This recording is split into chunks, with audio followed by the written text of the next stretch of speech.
Kasama namin si Cham tsaka si Sese. Hintayin namin ang bus. Maya naman, medyo maingay, okay? Okay, good afternoon sa inyong lahat. Kamusta, kamusta? Sensya na busy na talaga, as in sobrang busy na kahapon at saka kaninang umaga, kaya hindi na ako nakapag-vlog. So anyway, andito na kami sa bus at ang aming kasama ay si Sese. Say hello.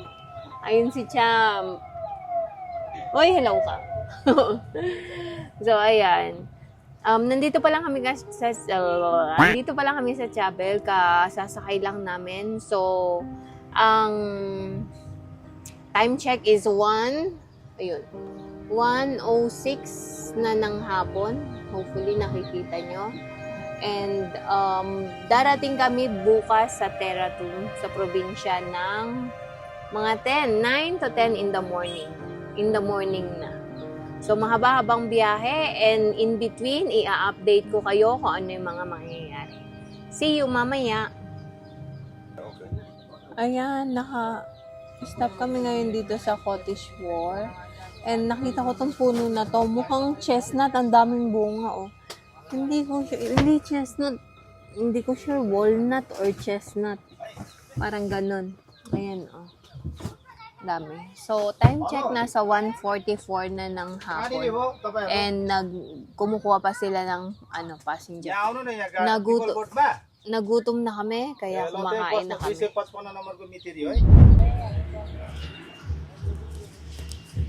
Andito na kami sa may Sanga. Kanina pa kami dito, pero na-stuck dahil traffic construction ongoing. Kaya, ayan, ganyan ang view dito. Time check, nasa 3 o'clock, 2:54 na ng hapon.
और यहाँ उत्सव जैसा माहौल है और उस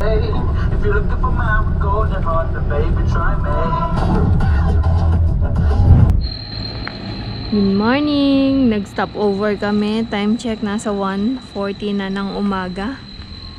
Ayan. May peda shop dito kaya ito yung bus namin. May peda shop kaya bumaba kami, bili kaming peda. Pakita ko sa inyo maya-maya. May mga shops din doon. Madilim kaya hindi nyo masyado makita, ilaw lang. Pero mostly peda shop.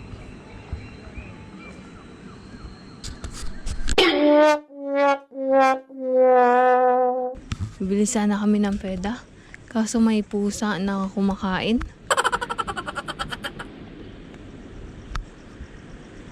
Ayun o, tingnan nyo. Kumakain ng peda. May tinitindang cucumber. Ayan.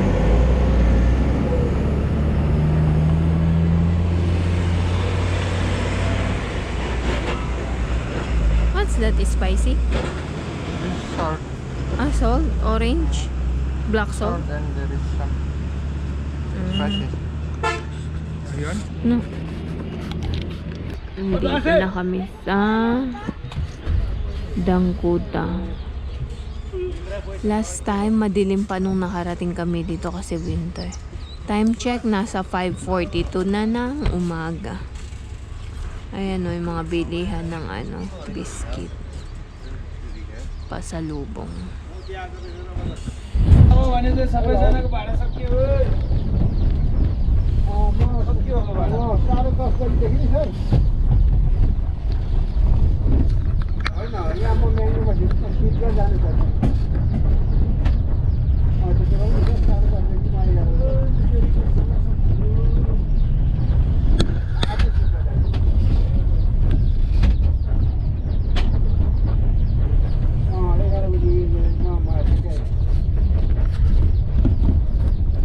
Kauulan, kaya malamig. Andito na kami sa Mayang Room.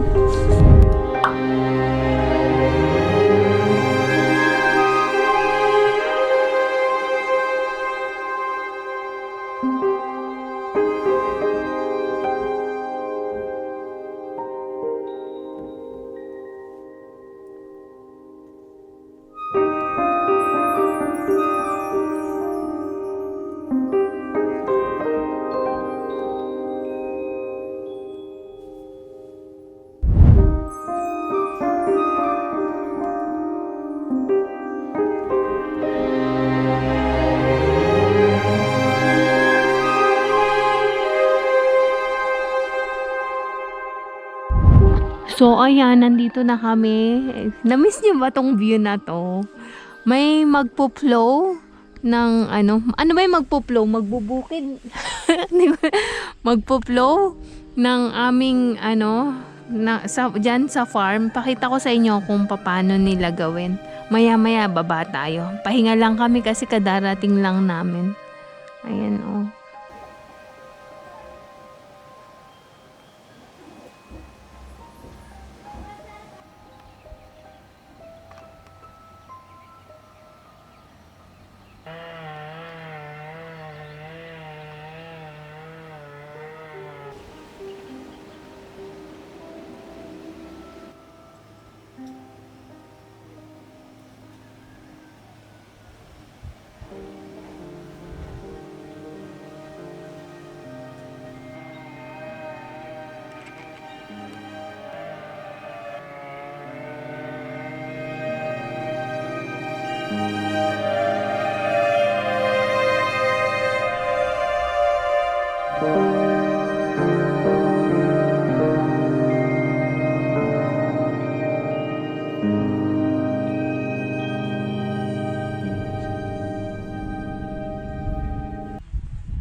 Ayan, good afternoon. Magandang hapon sa inyong lahat. Pasensya na, ngayon lang ako nakapag-update.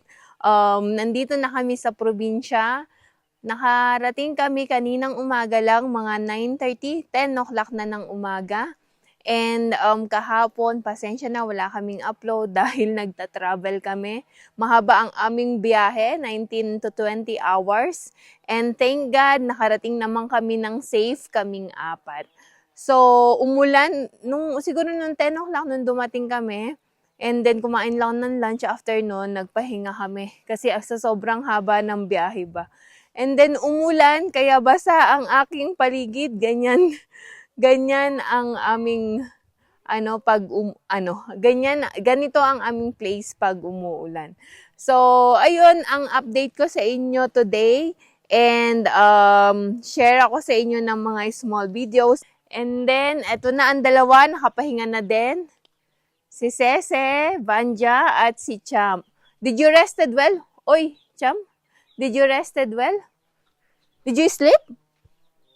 How's the travel? Okay, I'll prepare merienda and we'll eat. Okay. So, So, ayun, maya naman ulit ang update sa inyo. Maraming salamat!